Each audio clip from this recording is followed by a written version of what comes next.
Okay. Hey, winners! So good to see you, even though I can't see you. You know, we're all about discipling one another to reach and raise the next generation to live out God's truth. I don't know how you feel, but I am more excited than ever about fulfilling that mission here at Christ Place. And I see it happening all over the place every single week. I mean, the stories that are coming out of Christ Place Church and the things that are happening, the lives that are being changed, and it's amazing what God's doing. So we want to talk to you just a little bit about this week, a couple of housekeeping matters I want you to keep in mind in December.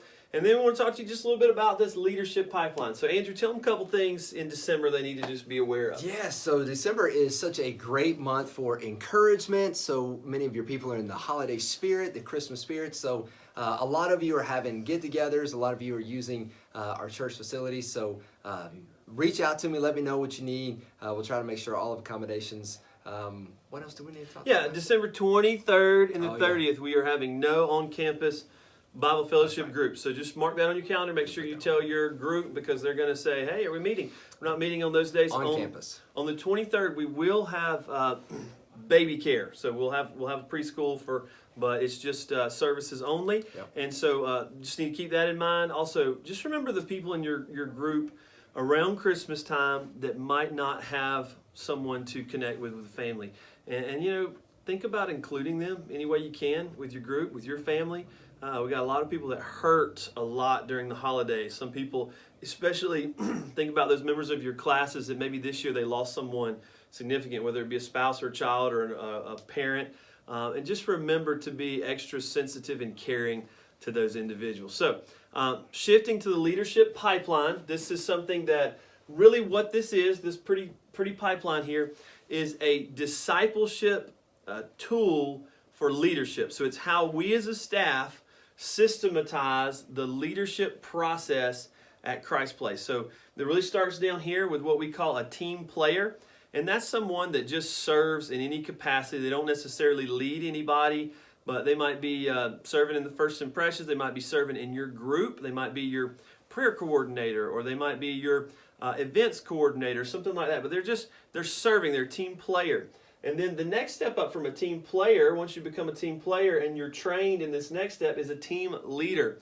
Now, leaders just lead a group of people. So you, as a Bible fellowship class leader, as a home group leader, as a discipleship group leader, you would be considered a team leader. Now, a team leader has more responsibility. As you go up this pipeline, every level has more responsibility to be better at developing people than necessarily doing the work. So as a team leader, you shepherd a group of people. Yeah. Andrew, tell them about the next level and kind of what we're looking for. Within this player level here, something Rick didn't mention was a lot of you assign people here to different functions within your group, and that's great. That doesn't require something that we specifically are hands-on with. Once you get to the team leader position, this is where the covenant is signed. This is where you are upholding all the things that we believe as a church. And so this is really where that accountability and specific one-on-one touch from either Rick or myself comes from. So this is a big position. This is a huge leap to go from here to here. This is most of you teachers, most of you who are leading the discussion. That's where this comes into play, and your assistant leaders as well. So and then the captain position is those that lead the leaders. And this is definitely, we are very developed here. We have some amazing on-campus, off-campus leaders who teach every single week. We have some very faithful people who serve in your group every single week.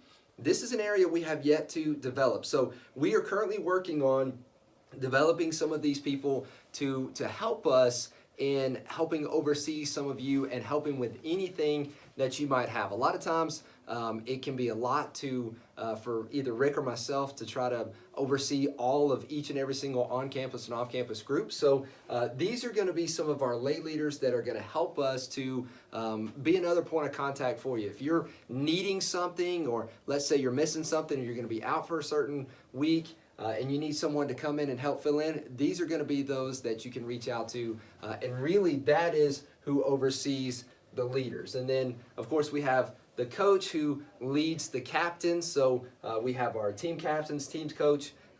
We have those overseeing. And then this is your directors. This is going to be myself, and Miss Linda as well. And then we have our executive, who is this faithful, good-looking, young, strapping young man right here. That's his position. So that's what. Yeah, and so this leadership pipeline, there's a lot to talk about in this, and we want the next few weeks we're going to spend just kind of talking about what it all means. We just want to give you an overview today of our discipleship process and strategy for developing you as a leader. And so we're going to leave it there, and we're going to talk to you a little bit more about it next week. But hey, I don't know how Andrew's feeling. I bet he's feeling the same way, but we can't wait to see you Super Sunday. excited.